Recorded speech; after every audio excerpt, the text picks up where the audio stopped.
now I want to come to the next guy, is Philip Bobkov, and just tell a little bit about his history, and if you have anything to add in.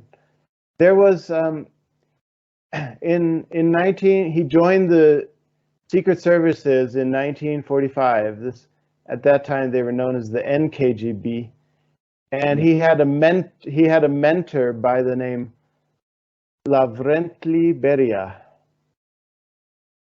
He was the mentor of Philip Bobkov and helped him get into the Secret Services. But then in 1953, after Stalin died, there was a power struggle, and his mentor Beria was killed, but Bobkov survived this cleansing in the 1953. So this, as I think you mentioned this the last time, that after the death of Stalin, this really gave an opening for the Freemasons to come in.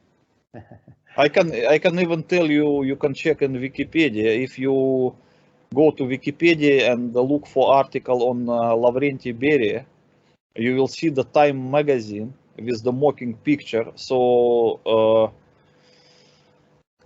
in this magazine they have face of Lavrenti Beria and the mentioning that he was already killed and arrested, I can't remember. But the main point was that in the left top corner there was a red star with 5 rays of the communist, but in the middle of the star there should be a hammer and circle and sickle. But in that Time magazine, in the middle of the red star is the satanic eye, the one that you can see above the Egyptian pyramid in $1 bill. Just go to Wikipedia and you will find that picture. That is how the Freemasons made the mockery. Just go to Wikipedia, article Lavrenti Beria in English, and you will see the Time magazine and look at the star. So the Freemasons were mocking him? Yes, they would just mock. Huh, interesting. All right. So let me jump ahead now. Of course, he became the chief of the Fifth Directorate in 1967, and then in 1983 he began an anti-Zionist committee, which is probably a fake thing, because most Freemasons are not anti-Zionist. No. In fact, you have to understand that the Freemasons has an objective to abolish the God's law. Okay, they are against religion, and they want to rebuild the Egyptian slave-owning society. That is why, if you look at the $1 bill, maybe if you forget, I can show you. I have one. I see that is the one. Yes, the all-seeing eye. Yeah. That is exactly that eye that I mean that in the Egyptian, in the red star of the communist in the Wikipedia article on Beria. So, this Egyptian pyramid symbolized the Egyptian slave-owning society.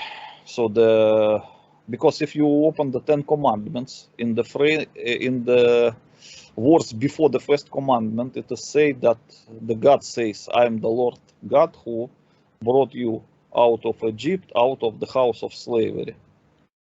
Okay, and the Freemasons and the whole Bible, it has the main point of it that the people must be slaves of God, and they are prohibited from coming back to the slave-owning Egypt and become slaves of anyone else.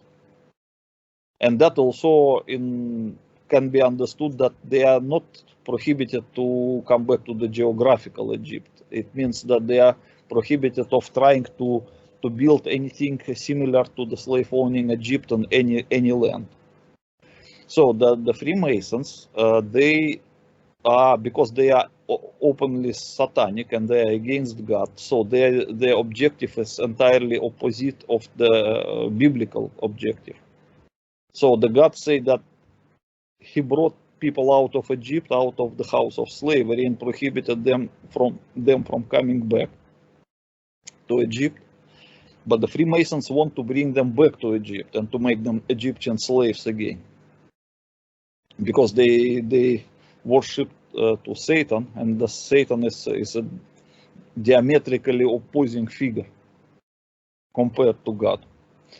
That's why the Freemasons are by definition against the Jews, because the Jews, they are followers of the Old Testament, and their main reason is to continue the same way the ancient Jews did when they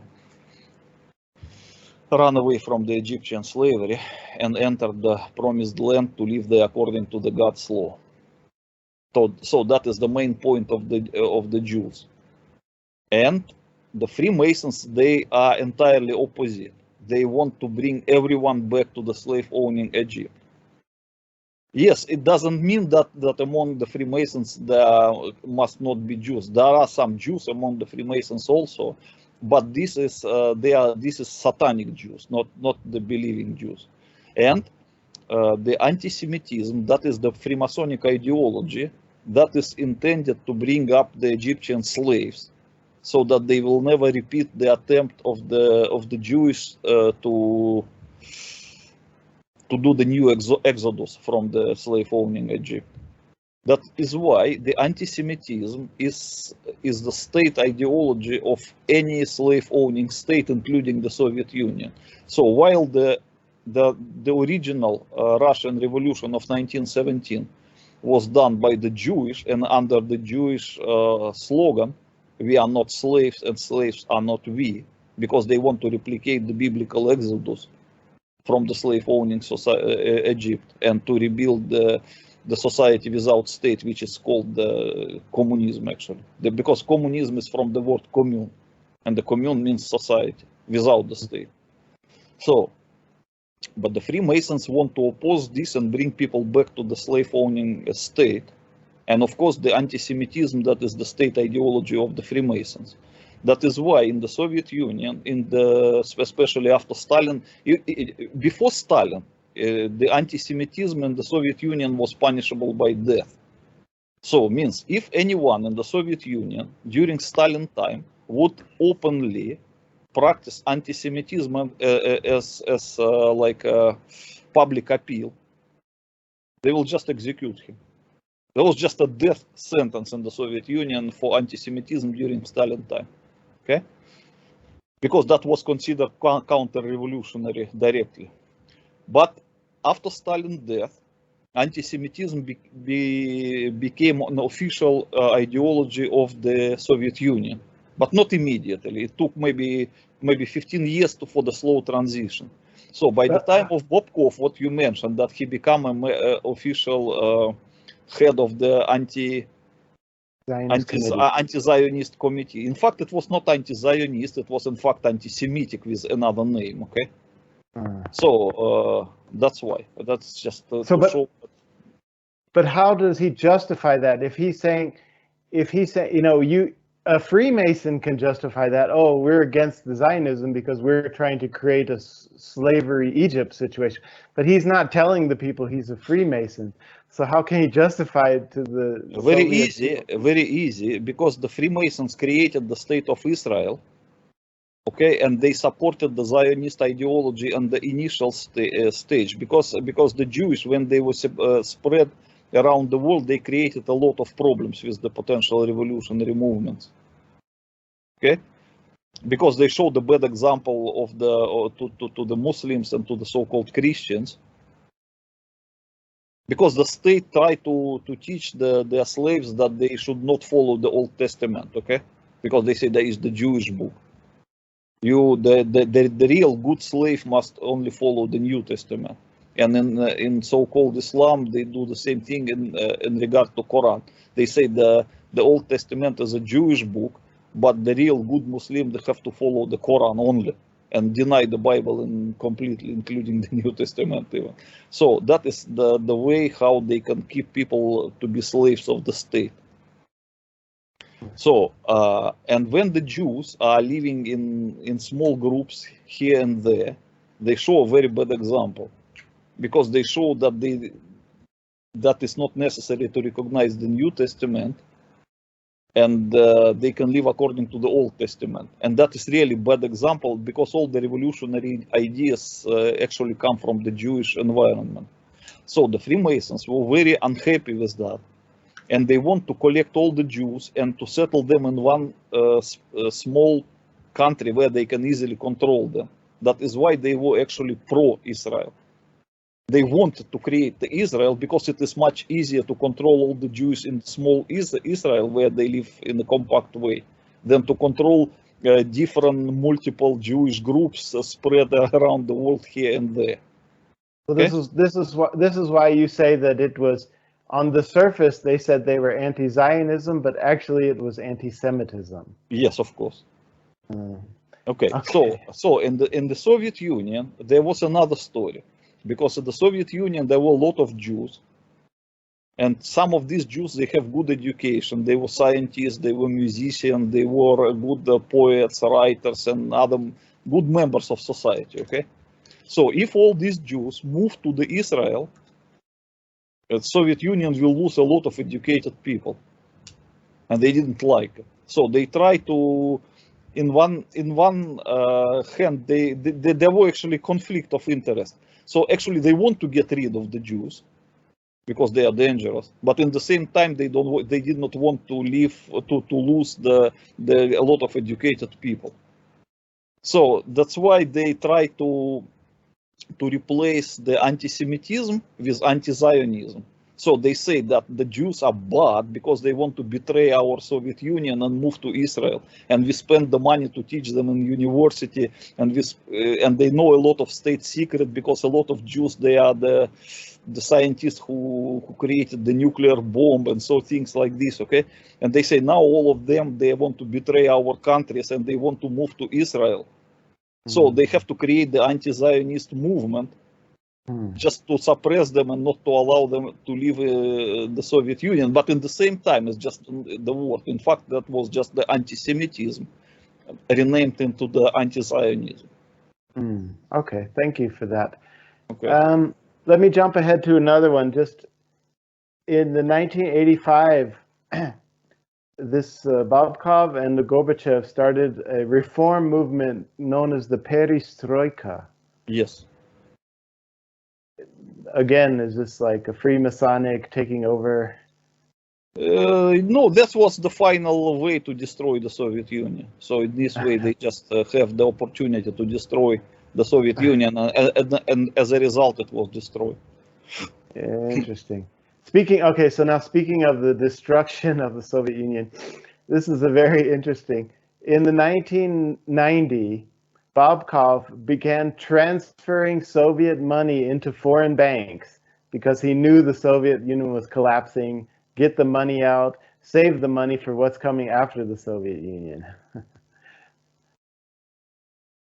Did I summarize? Yes, but the problem is that this story is nobody knows the truth, because the KGB had a special department that was responsible for the safekeeping of the assets of the Communist Party. You know, the Communist Party in the Soviet Union was very rich, because according to the rules, every member of the Communist Party has to pay 10% of his income every month to the Communist Party. That is the same like in the religion. You know that according to the Bible or according to the Quran, every member of the religious society has to pay 1/10 of his income to the church or to the Ummah or to Islamic Ummah, whatever. So the communists followed the same way, because originally from 1917 they were kind of the religious party, because they want to build this, they want to quit the slave owning society and create the commune of the free men. So it is a religious purpose. They were replicating the biblical Exodus. That's why the Communist Party was built in the same manner as a typical church. So every member has to pay 10% of the income towards the common treasury. So, and it was until the end of the Soviet Union, every member of the Communist Party has to pay 10% of his monthly income. And can you imagine how much money is that? It's enormous money, okay? So the Communist Party has a big treasury. It was comparable to the state treasury, but separate from the state. And this money, of course, were converted into gold as much as possible, or into some other values. And in KGB, there was a special department that was tasked with safekeeping this money. And when they see, that the Soviet Union is about to collapse, and the Communist Party is about to be prohibited, they attempted to save this money by securely depositing them somewhere outside of the Soviet Union, or maybe some partly inside, but mostly outside of the Soviet Union. So there were a lot of rumors that some of them were deposited into the secret accounts in Swiss banks, and some were secretly deposited in some accounts in Philippine banks or in Hong Kong banks or in some other banks, and some of them they were just converted into the gold, into the gold, like the gold bars, and they were just not even deposited into the banks, but just were hidden in some secret locations, in some tropical islands or some other things like that. So there was a big operation to do something with this gold, and this gold is was in fact disappeared, because when the Soviet Union collapsed, and there was an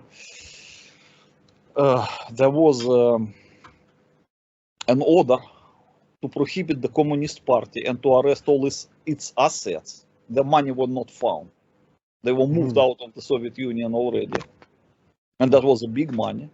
And of course, the people who served in KGB, they were responsible for that, but most of these people were killed, because a lot of people who were directly responsible for safekeeping of this money, they were suicided. Maybe 4 or 5 important persons were suicided, and some of the KGB people who were directly responsible for this, they were also suicided, but some of them survived, and now nobody knows where the money is. So, and there are reasons to suspect that the Freemasons just stole this money. Yes, and that's actually the next point I was coming to.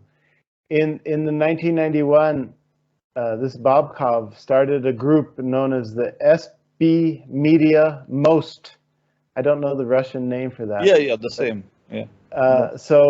And he transferred all the materials from the 5th Directorate. He moved to his private company, and 1,000 employees he transferred to his own private company. So this is probably, he just brought all of his Freemason buddies over to this SB Media. But I don't know the exact details.